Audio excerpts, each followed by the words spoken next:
Hello, everybody. My name's Ian, and today I'm discussing working on this angry urban robot illustration. With this particular illustration, I'm doing it entirely on my Samsung Galaxy Tab 10 FE tablet, and you can see it's with a slightly modified stylus. Um, so this is my tablet right here that I'm doing all the work on. The stylus it comes with, and it's one of the reasons why this can actually be such a great value, is this white stylus. This is it's super nice, super nice equipment. I really love working with this. Um, but due to arthritis issues, one of the reasons why I'm wearing this glove, I've actually modified this stylus to be a bit wider and longer, like you can see here. I took an identical stylus from my Tab 6 Lite and basically added a pencil extender, like this one here, to the body of the stylus, and then wrapped it all in electrician's tape to make it a bit thicker. And it actually does make a substantial difference. The software that I'm using is Ibis Paint X. Um, I really like this piece of software. Um, I've been using it for quite a few years, starting on the Tab 6 Lite, and then moved it over onto this machine. The software, if you look it up, it is you can get it for free, but then there's a lot of advertising within the program itself. And I think it was $15 Canadian when I bought it. So absolutely worth the price to get all the advertising off of there.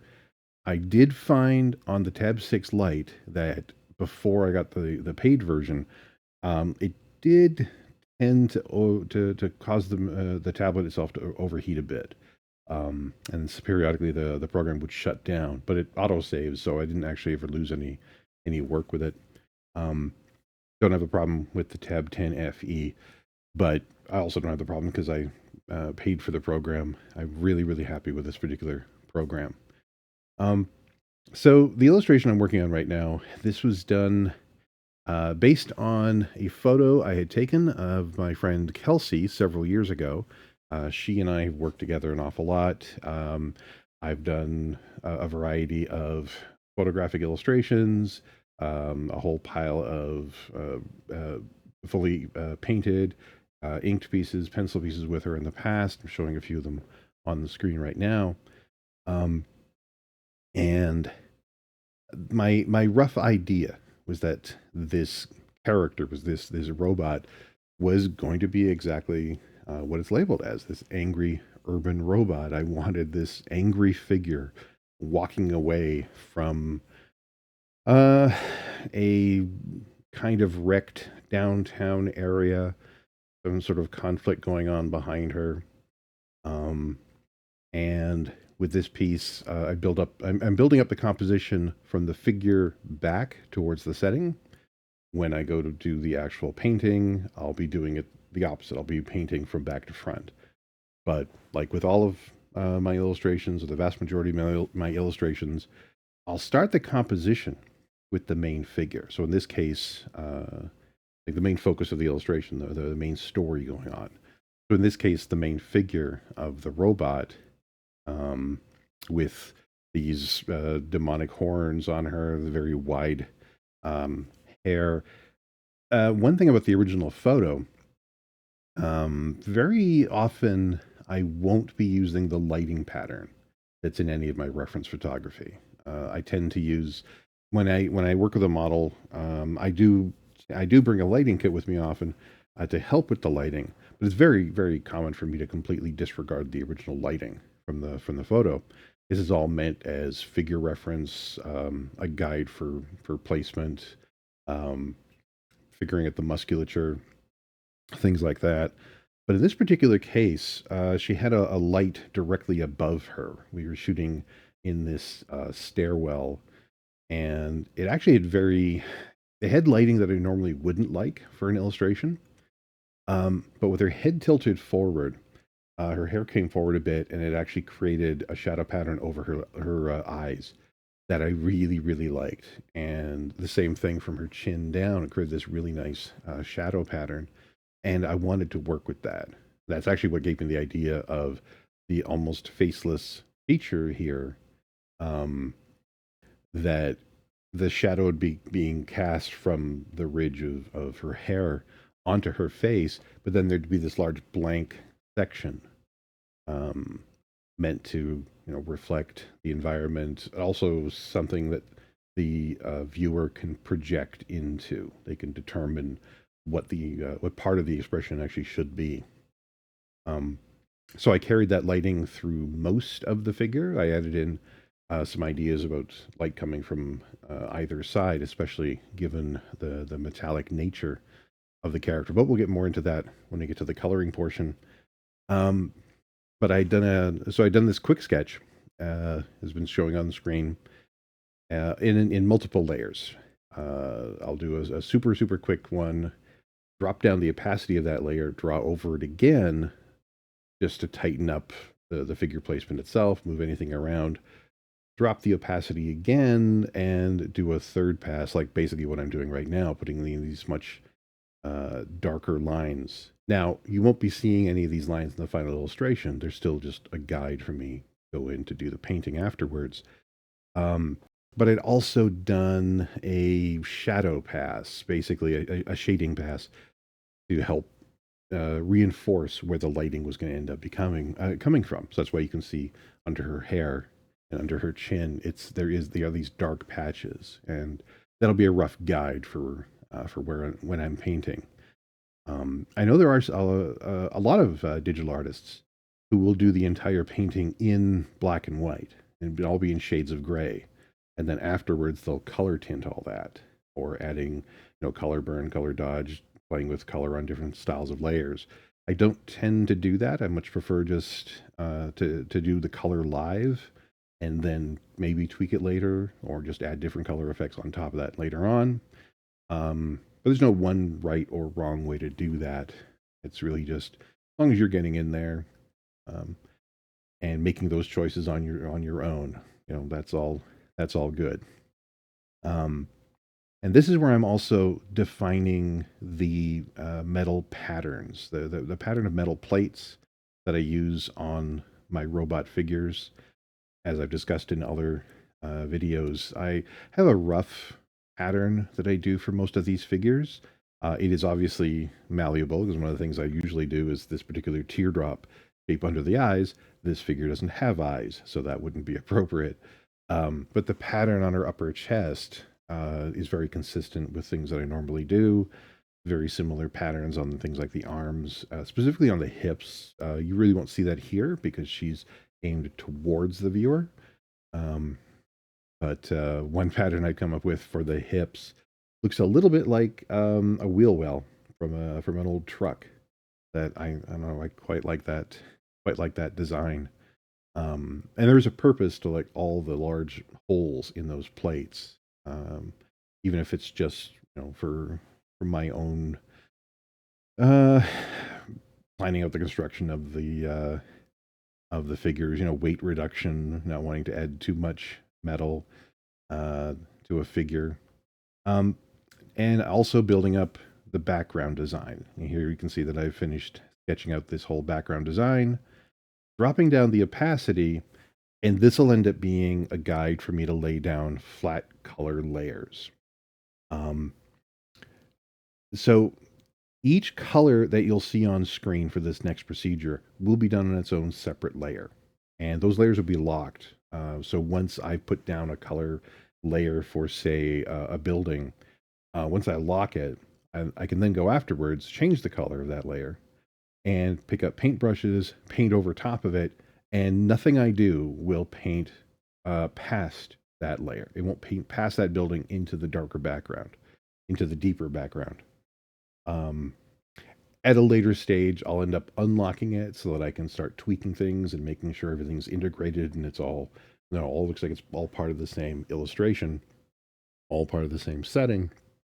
But for the initial color pass, all of my layers will be locked in Ibis Paint X, it's referred to as an alpha lock, I believe. Photoshop, Clip Studio Paint, all those things have their own versions of locking layers. Um, so while I'm doing this, I want to talk about the size of the illustration. Now, I've done other videos where I was painting on this tablet, and in those previous ones, I had been painting where the painting size, the physical dimensions of the artwork being created, were 12 inches by 18 inches at 300 DPI. And 300 DPI is the minimum you want to be painting for print, because that makes everything sharp at the physical size, at the 12 by 18. If you were to blow it up, though, it would start to get fuzzy. You could make it smaller easily, but if you want to make it any larger, then there could be issues with printing. Now, that was a limitation of the hardware, um, and chiefly from the hardware from when I was using my old Galaxy Tab 6 Lite. Uh, when I'm painting in Photoshop and I'm painting on my main computer over here, I'll typically be painting at 12 inches by 18 inches at 600 DPI. That gives you a lot more freedom later on when you go to print something. That can be blown up to a much larger size. It's just a nicer thing to do. With this piece, I actually tried an experiment by creating the initial file at a 12 by 18 at 600 DPI to see if the tablet could handle that.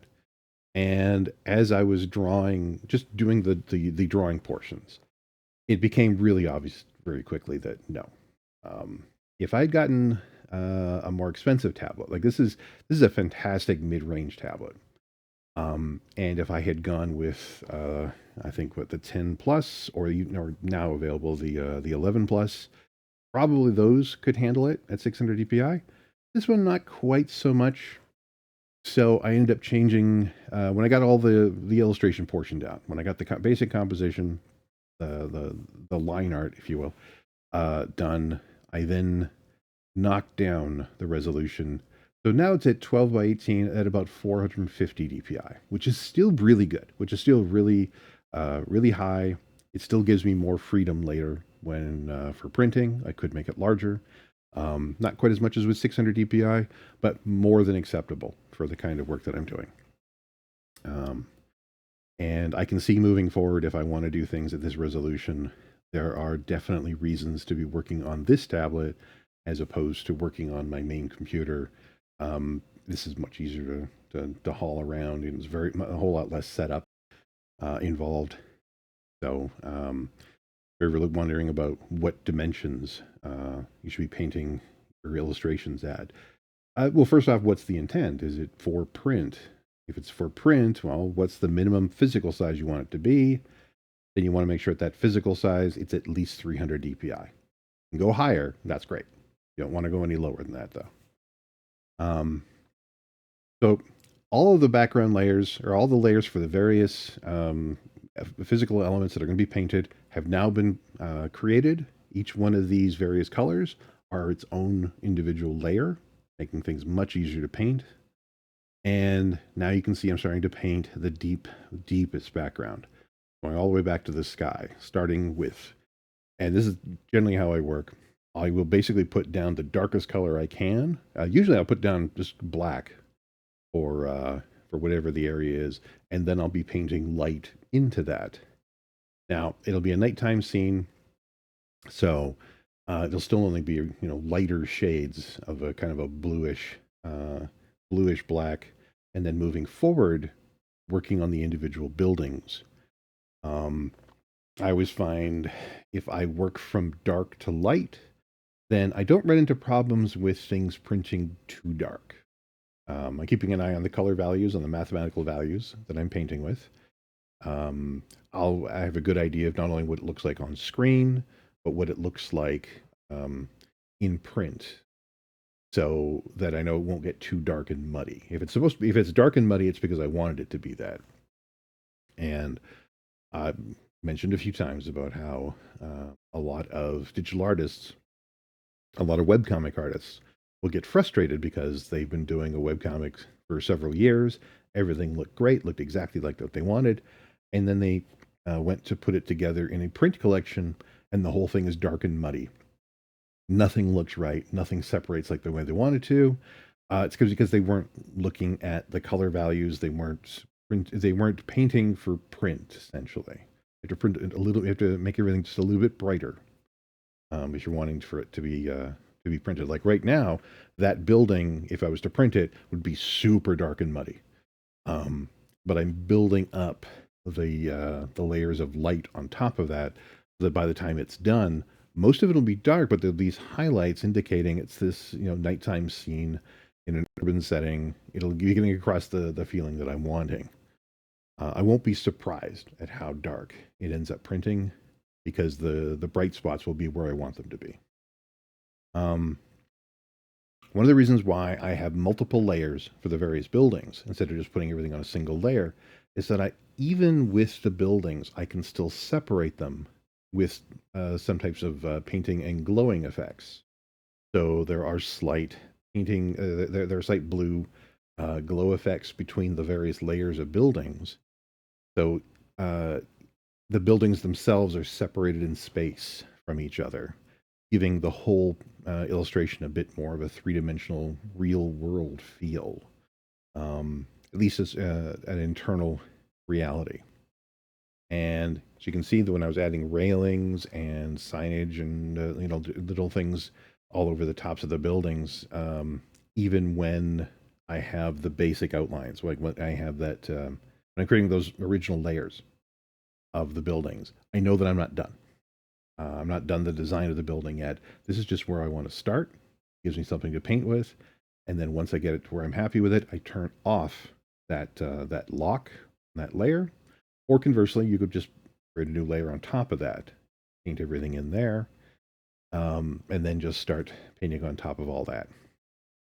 With the heavier shadows done on the background layers, I'm now going in and putting in much brighter portions in the cityscape to create light coming up from below. One thing about nighttime scenes is generally on buildings, the light will be coming either internally from the interior lighting, or a combination of that and exterior lighting, usually coming from street level, meaning that the light is coming from below and going up.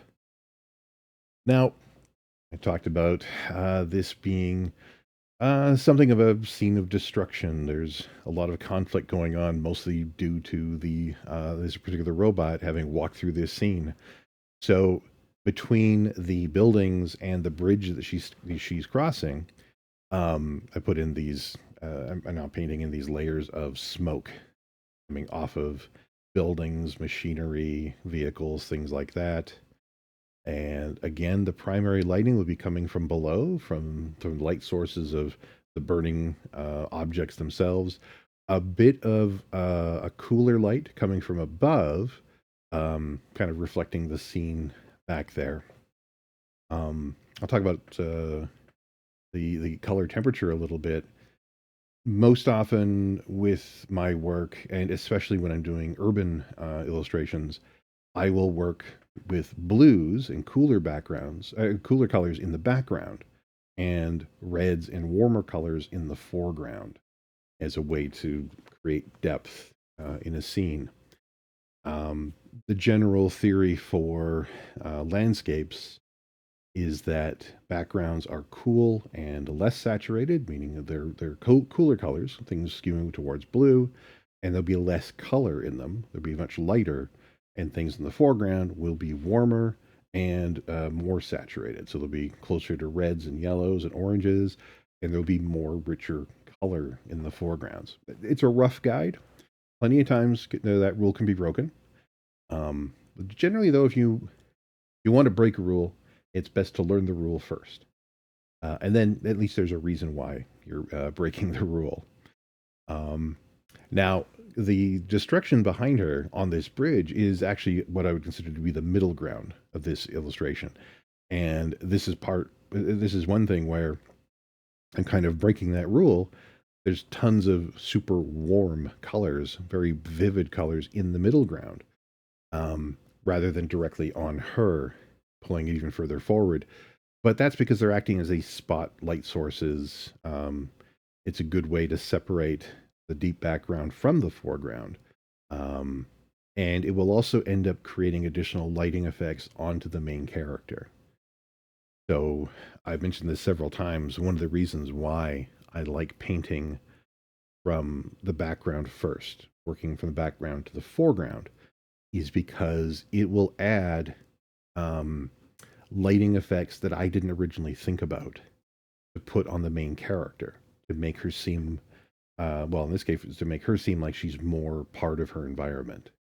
So if I create a bright purple light source on one side and I don't have that purple light source on the character when it would make sense to be there, then it kind of looks like she is an illustration on top of an illustration. You know, she's a separate piece in front of all this other lighting, but she doesn't necessarily fit into that illustration. Whereas if I add purple lighting to the main character, clearly from a source behind her, then it looks like she's part of the environment, that she's actually in that location. Um, so the further forward I'm moving, and I'm still building things up in stages. I will actually go back into the deeper background periodically to touch things up, but I generally think around 70 to 90% of the painting, of the completed painting, as I'm moving forward in space. But there'll always be 10 to 30% of the painting of any particular part that I'll be finishing later, um, depending on the level of detail I think I need back there versus the level of detail that's in the foreground. There'll always be more detail in the foreground on my work because I'm drawing the focus towards the story, whatever the story is that's going on, to the main character or characters in the particular illustration. And one of the ways you do that, or the one of the ways that you can do that, is by changing the level of detail, putting more detail on the things that are more important or more relevant to the illustration.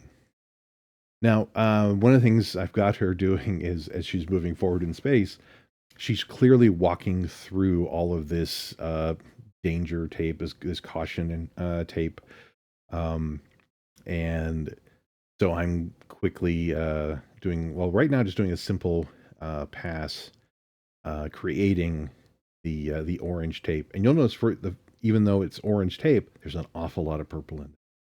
That purple is the shadow. It's basically the side going away from the primary light source. The caution tape will reflect primarily yellow. It's just a characteristic of the material that's being used. Now you can make it reflect whatever colors are in the environment, but it will tend to reflect back yellows mostly. And so I'm working with that, making it very obvious where the direction of light is on one side of the tape versus the fact that there's not a lot of light coming from the other side by having that in deeper blues and purples. And then freehand painting the danger stripe pattern on top of this, on top of the various tape elements. And um, let's see. Oh yeah, as it's wrapping around the posts on the railing uh, on one side of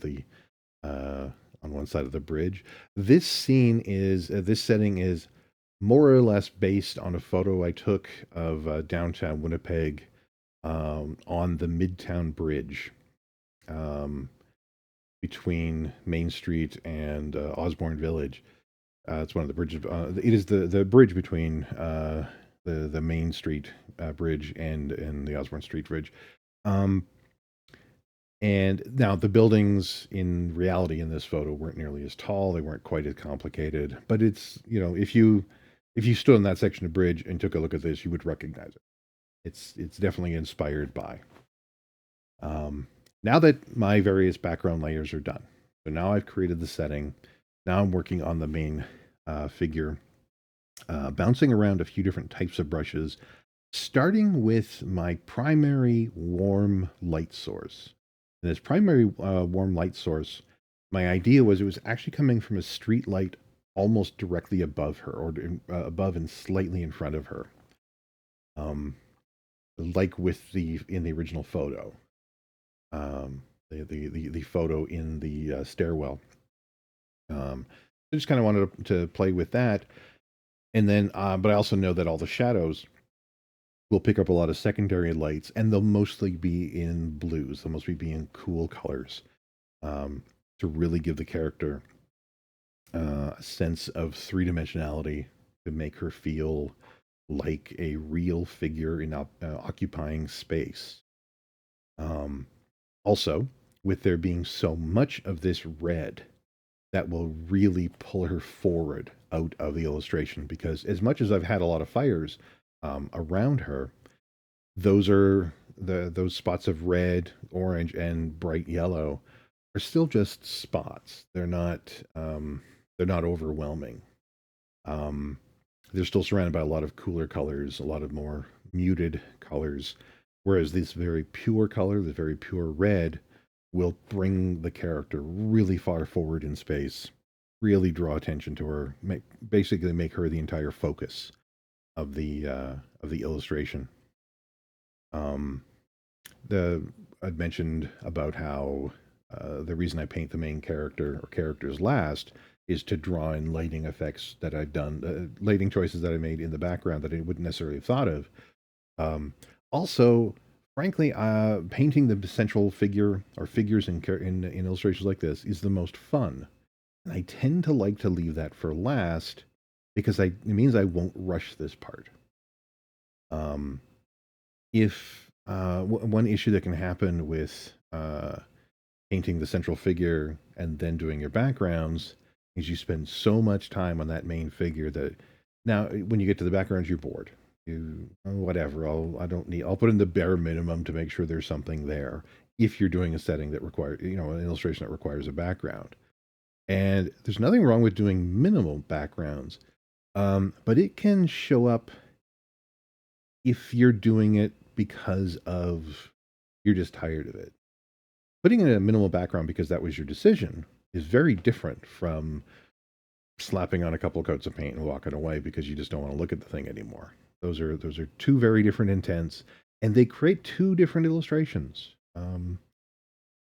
So to stop myself from doing that while I'm still really looking forward to working on the main character, that's when I'm working on the background. So I'm still focused. I'm still really excited about working on a particular piece. And then I get to the point now where I'm working on the main character. I'm having the most fun, especially right back there where I was creating that contrasting blue light coming up from below to really, really create those three dimensional shapes in her face, really add in that extra emotion, all the anger that's on her face and all the anger that's in her overall body language. Um, Now, when I'm working on any of the various elements, I'm not finishing them completely. I would say that here, when I'm working on the various individual painting layers on the figure, I'm painting them to about 60% completion before going to the next layer. And in this case, I'm actually painting them from front to back, starting with the ones closest to the light source and then moving backwards in space. That'll change. It'll depend on the illustration. There have been times where I would also start with the deepest painting layers on the main figure and then move forward in space. In this one, though, it seemed most appropriate for me to start with the exterior, the closest to the light source above her. Um, and I knew I wanted to put in some really bright hot spots on the figure because that light, but it was going to be showing essentially the pattern of light around her, the lights directly above her. But I wanted to make sure that I had a ton of this mid range, the um, the reds, the richer reds, to really pull the character forward. So I wanted to make sure that I had that mid tone of red um, put into these layers first, and then start putting in brighter details. So I even had this lighter pink over part of the area where her eyes should be. But it's not until I'm done that I start putting in brighter highlights, and then I'll carry that all the way through um, the other parts of the layers that I've already painted. But I still won't be done. Even putting in the amount of highlights that are in here now, I'm still only in between 60 and 70, yeah, between 60 and 70% completed um, on painting these particular plates. Um, I just want to make sure that, again, with a figure like this, with these robot figures, the robot plates, the metal, the pattern of metal plates I use, not only does it define the overall shape of the figure, but these individual plates are individual three-dimensional objects. So I want to make sure they do stand out from each other at least a little bit. So basically, on the edge of each one of the plates, it curves very slightly. So most of the light could be coming from this direction, but there'll be a little bit of light coming from the front. I want to just have a little ridge of reflective of light being reflected off of that curve. Um, and sometimes it'll completely disappear because two of the plates are so close and they're almost at exactly the same angle. That's fine, but I want to start with each one of them being separate. That when I'm done the figure and realize, okay, some of those ridges can be polished down even further. They don't have to jump out. That's fine. It'll still work well with the overall composition. But that'll be in the final polishing stage. That'll be when I'm doing the last 30 to 40% of all of the painting. Um, right now we're working with multiple surfaces that, were it on a regular human, would just be as one contiguous shape. And I just want to have to bounce a little bit more light in different directions. Also establishing more of that blue light coming from the foreground, even though the primary blue light is all in the deep background. Because it's being used as a secondary light source, it's being used as a indicating light coming up from below, off to the sides. Um, it's not pushing the character into the background. It's just establishing that no, this character is still part of the setting. And overall, the setting has a very cool light source. It's a very cool overall light um, quality, frankly, color temperature. Um, and then getting into painting some of the deeper uh, background layers on the figure. I always leave my colors for the various layers when I do my initial layout.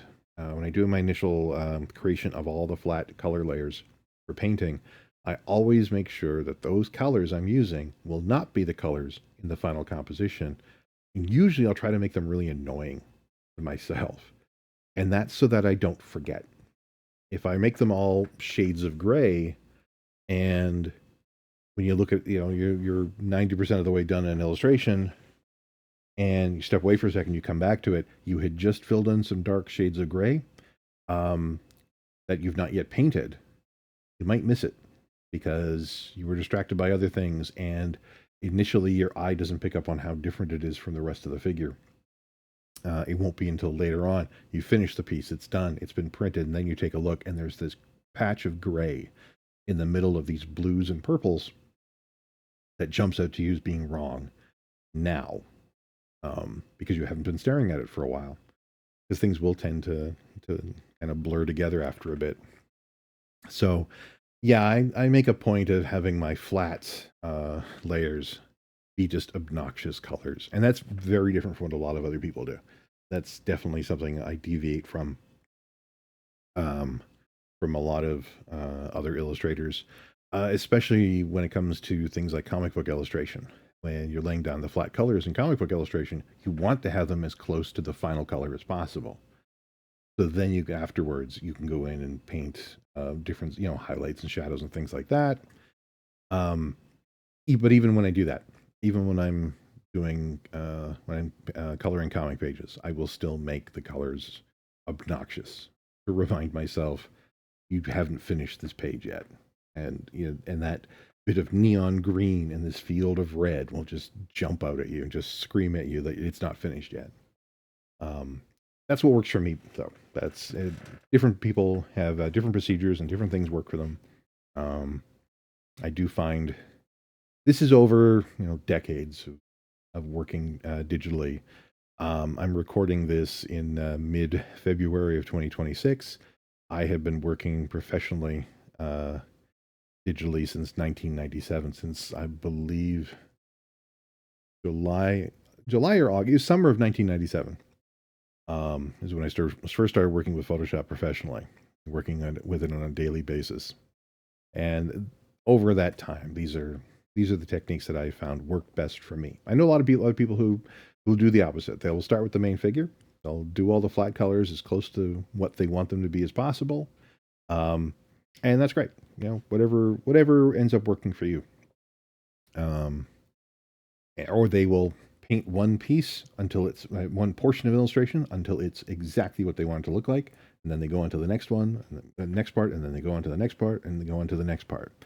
Um, I don't quite do that, but you know, it depends on your workflow, what you're most comfortable with. Um, Basically, you just have to come up with your own style. I'm certainly not going to be telling anybody how they have to do things, but this is all stuff that works for me. Oh, one advantage of working digitally is that you can go in and tweak the colors themselves. So I actually created a color layer. Um, that would be a layer set to color instead of normal on top of the figure. And I'm now brushing in some more cooler colors to give a little bit more variation in the colors so that it's not just a red blue figure. I've done plenty of those where that was the intent. The entire illustration was just done in shades of red and blue. This isn't quite like that. I wanted to go a little bit more realistic. So you can see, like in the abs there are some more muted colors further away from the primary light source. But the closer any part of the figure is aimed towards the primary light source, the purer the color will be. So the more red it will be. And here's where we're talking about doing the last 30-40% of the illustration. Once I have the main figure completed, this is where I do the polishing. This is where I'm adding in highlights, deepening shadows, doing things like tweaking the colors, um, making sure that plates that all are pointing in the same direction have a certain uniformity of color and light reflection. So this is where some of the divide between some of those metal plates will actually start to disappear, where it's obvious that they shouldn't be so different. And sometimes they'll be strengthened. Sometimes I'll be putting in a deeper shadow because I realize, you know what, there's another secondary or tertiary color that I want to add in, like a tertiary light source. So I need to put in a bit of a terminator line, put in a darker line in the middle of a hand or in the middle of a leg to indicate these additional reflected lights. And then things like this, where I'm painting in reflections from this caution tape that's in front of her. She's still walking through it, she's still breaking in front of her. Sections of this tape are in front of her.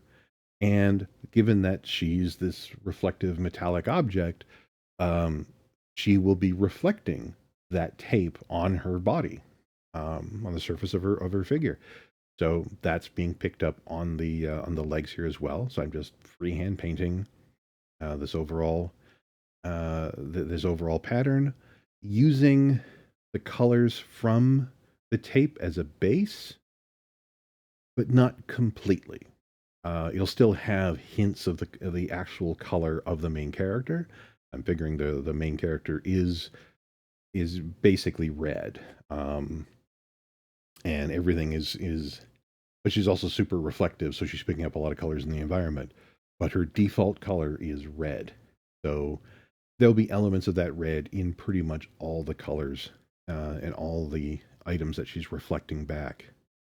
Again, carrying it through here on her hip, adding additional lighting and in brighter spots where it's picking up lighting from behind her and beside her, adding a little bit more of the reflection of the tape where it would be appropriate, where it would be visible.